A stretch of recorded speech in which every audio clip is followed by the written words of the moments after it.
शलम दोस्तों, मैं दो वीडियो बनाया। मैंने ये दिखाया कि आप लोगों को किस प्रकार से पुराना नियम को पढ़ना है, क्योंकि अगर किसी के मस्तक में ऐसा बैठा हुआ है कि पुराना नियम हम लोगों के लिए नहीं है, वो सिर्फ और सिर्फ इजरायली लोगों के लिए था, यहूदी लोगों के लिए था, तो ये कंसेप्शन अपने बुद्धि से और अपने मस्तिष्क से इसको निकालिए। क्योंकि जब तक आप इसको नहीं निकालेंगे, आपके अंदर सही नॉलेज, सही शिक्षा कभी नहीं आएगा। तो मैंने दो वीडियो बनाया जिसमें बताया मैंने कौन सा प्रॉफिट किस समय में काम कर रहे थे। दूसरा, मैंने बनाया कि पुराने नियम में उसका क्रोनोलॉजिकल ऑर्डर क्या था। आज मैं आपको बताने वाला हूं ओल्ड टेस्टामेंट बुक्स, उसका ऑथर और कब वो लिखा गया, और पूरा किताब का एक सारांश कहे तो उस किताब का मेन फोकस क्या था या मेन सब्जेक्ट क्या था, उस विषय पर हम बात करेंगे। ये मैंने नेट से उठाया हुआ चीज है, ये सारा चीज नेट से उठाया है, इसलिए याद रखिएगा कि इसमें बहुत सारी ऐसी बातें हो सकती है जो थोड़ा ऊपर नीचे हो सकता है, लेकिन अप्रोक्स वही है। इसीलिए मैं आप लोगों को एक बहुत इंपॉर्टेंट बात बताने पर हूं यहाँ पर। सबसे पहला बात जो हम यहाँ पर देख पाते हैं, ये जो पूरा का पूरा 39 बुक्स का मैं दूंगा, ये एक्चुअली में अभी का जो बाइबल है उसके बिना पर मैं बता रहा हूं, उसको लेकर के बता रहा हूं, ठीक है।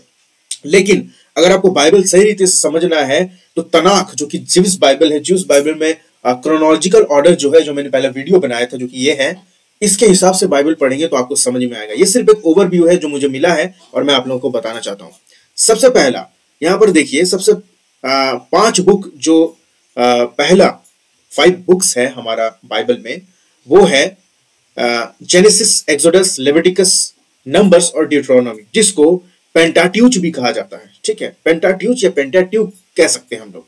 तो जेनेसिस, ये जो जेनेसिस है, जेनेसिस, इसका लिखने वाला कौन है? मोसेस, यानी कि मूसा। और इसको लिखा कब गया? अप्रॉक्स डेट इसका क्या है? 4004 बीसी में। और इसका सब्जेक्ट क्या है अगर मैं कहूं तो सब्जेक्ट क्या है? Beginning of the chosen family, मतलब परमेश्वर कैसे चूज करके लाया अपने लोगों को, मतलब कि अब्राहम, वहीं से परमेश्वर ने अब्राहम को वहां पर देखा, अब्राहम से बातचीत किया और एक चूजन, मतलब परमेश्वर अपने लोगों को कैसे चूज किया, ये हम देख पाते हैं। और सारा शुरुआत भी उस चीज को देख पाते हैं, बिगिनिंग देख पाते हैं वहां पर, ठीक है। दूसरा, एक्सोडस, इसको भी मूसा ने लिखा 1635 बीसी में, 1635 बीसी में। और इसका सब्जेक्ट है the covenant with the chosen nation. परमेश्वर कवेनेंट देता है, निर्गमन, यानी कि क्योंकि यहाँ पर इब्री लोग थे जो फंसे पड़े थे मिस्री का गुलामी में, वहां से निकाला। लेविटिकस यानी कि लेव व्यवस्था को मूसा ने ही लिखा है 1490 बीसी में। यहां पर परमेश्वर ने मोरल, सिविल और सेरेमोनियल लॉज। अब लेविटिकस में आपको बहुत व्यवस्था, आज्ञाएं, सारी चीज मिलेंगी, ठीक है, जिससे आपको समझ में आएगा कि परमेश्वर क्या क्या दिया है लेवियों का व्यवस्था में, और ले व्यवस्था में सारा बातें लिखा हुआ है। नंबर्स, इसको भी मूसा ने ही लिखा है, ये 1490 बीसी में, लगभग उसी समय काल में जब व्यवस्था है उसी समय। तो यहां पर है journey to the promise land. Promise land क्या था? कनान देश। तो यहां पर जर्नी चालू है नंबर्स में, ठीक है। उसके बाद हम लोग देखते हैं ड्यूटोनॉमी। ड्यूटोनॉमी को कहते हैं व्यवस्था विवरण, इसको भी मूसा ने लिखा, ठीक है, मूसा ने लिखा। और इसको क्या कहा जाता है? ये कब लिखा गया? 1451 बीसी में। और लॉज ऑफ हिब्रू नेशन इसको कहा जाता है, मतलब इब्री पीपल लोगों को, हिब्रू पीपल लोगों को जितना भी लॉ दिया गया सब कुछ। मैं फिर से याद दिला दूं, अगर मैं सिर्फ कहता हूं कि ये हिब्रू लोगों के लिए तो बिल्कुल भी नहीं। कोई भी परमेश्वर के मार्ग में वापस आता है, यहोवा की ओर फिरता है, उसके लिए ये है। लेकिन कौन क्या कब लागू होगा, इस पर मैं बाद में बनाऊंगा, ताकि आपको समझ में आना चाहिए कि अभी हम लोग क्या लागू है हम लोगों पर, और आज्ञाएं कैसे किसी पर लागू होती थी, समझ में आना चाहिए आप लोगों को कि आज्ञाएं कैसे किसी पर लागू होती है। ये वीडियो मैं बाद में बनाऊंगा। कौन सी आज्ञाएं कब लागू होगी ये भी बताऊंगा, ठीक है। फिलहाल टॉपिक में वापस आते हैं हम लोग, और अब हम लोग देखें हिस्टोरिकल बुक्स में। तो अब देखिए हिस्टोरिकल बुक्स में, जो कि है जोशुआ, जिसको यहोशू का पुस्तक भी कहते हैं, जिसको यहोशू ने ही लिखा है 1451 बीसी में। और यहां पर द कॉन्क्वेस्ट ऑफ कैनान, मतलब कि कनान देश में यहोशू मूसा के बाद सारे इजरायली लोगों को, यानी सारी इब्री लोगों को वहां पर लेकर के जाता है, वहां पर जीत जाता है, कनान देश में पहुंच जाता है, उसका वर्णन है। फिर आता है जजेस, यानी कि न्यायियों, जिसको कि यहाँ पर लिखा तो है सैमुएल, लेकिन उतना कंफर्म नहीं है, फिर भी हम मान लेते चलिए सैमुएल लिखता है। तो इसको 1425 बीसी में लिखा गया। और जजेस में 15 जजेस है, 15 न्यायी लोग हैं, जो कि अलग अलग नाम है। मैं एक सेपरेट वीडियो, अगर आप लोग कमेंट करते हैं कि सेपरेट वीडियो मुझे न्यायियों के ऊपर में चाहिए, कौन कौन न्यायी उस समय में थे, जजेस की किताब में न्यायियों के बारे में जो वर्णन है, मैं उन सारे न्यायियों के ऊपर में वीडियो बनाऊंगा कि कितना न्याय था उस समय में। 15 लिखा हुआ है, मैं पूरा का पूरा 15 को वर्णन आपको बता दूंगा कि कौन कौन न्यायी थे बाय नेम, ठीक है। उसके बाद रूथ का पुस्तक, इसमें भी लिखा है सैमुएल ने लिखा है। कितना सही है ये, चलिए मान लेते हैं हम लोग, अभी सैमुएल ने ही लिखा है, ये 1322 बीसी में लिखा गया है। यहाँ पर डेविड मसाइनिक फैमिली रेंज यहाँ शुरू होता है, ठीक है, इसमें लिखा हुआ है। उसके बाद फर्स्ट सैमुएल, सेकंड सैमुएल, जिसको नातान यहाँ पर लिख रहा है 1171 बीसी में।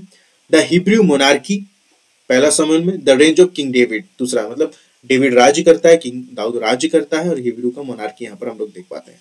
पहला किंग दूसरा किंग, यानी फर्स्ट किंग सेकंड किंग, ये लिखता है जेरेमिया इसका लिखता है 1015 बीसी, 1015 बीसी यानी 1015 बीसी, 1015 बीसी।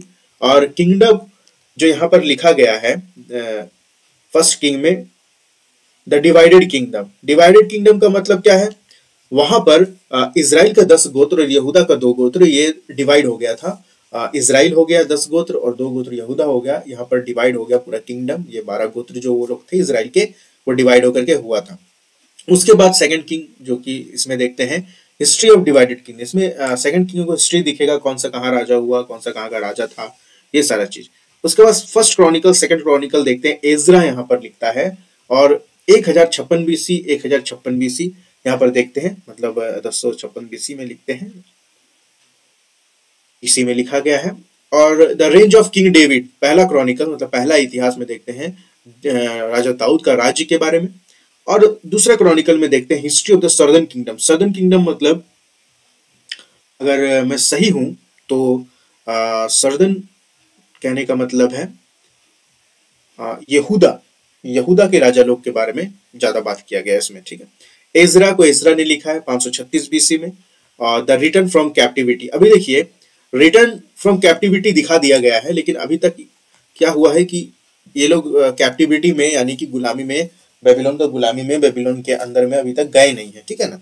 लेकिन पहले दिखा दिया गया है, क्योंकि मैं अभी के बाइबल के हिसाब से ये बता रहा हूँ कि इसमें कब कौन सा क्या लिखा गया है। लेकिन मैं फिर एक बार आपको याद दिलाना चाहूंगा कि आपको जब बाइबल पढ़ना है, समझना है, तो तनाक हिब्रू बाइबल के हिसाब से पढ़िए, तभी आपको सीरियल वाइज सारा बुक मिलेगा, और हिस्ट्री भी पता चलेगी, परमेश्वर का मकसद भी पता चलेगा, परमेश्वर की आज्ञाएं भी पता चलेगी, परमेश्वर का दिल, परमेश्वर का मन, जो परमेश्वर का रियल इंटेंशन था लोगों को लेकर के, वो सारा चीज पता चलेगा।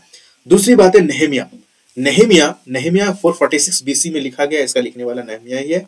द रीबिल्डिंग ऑफ जेरूसलेम को फिर से बनाना, क्योंकि जेरूसलेम को नाश किया गया था, ठीक है। एस्तेर, इसको लिखा है मोर्देकाई, एस्तेर को लिखने वाला मोर्देकाई है, और मोर्देकाई का वर्णन आपको एस्तेर का किताब में मिल जाएगा 521 बीसी में। यानी कि हम नेहेमिया और एस्तेर का बात अगर देखते हैं तो यहां पर देखिए 446 521 बीसी, मतलब समय ऊपर नीचे है, इसीलिए आप इस चीज को ध्यान में रखिएगा। तो एस्तेर की किताब में हम देखते हैं the Jews in exile, Jews लोग कहाँ है, बंदितों में है, बंधुआ है, ऐसे हम देख पाते हैं।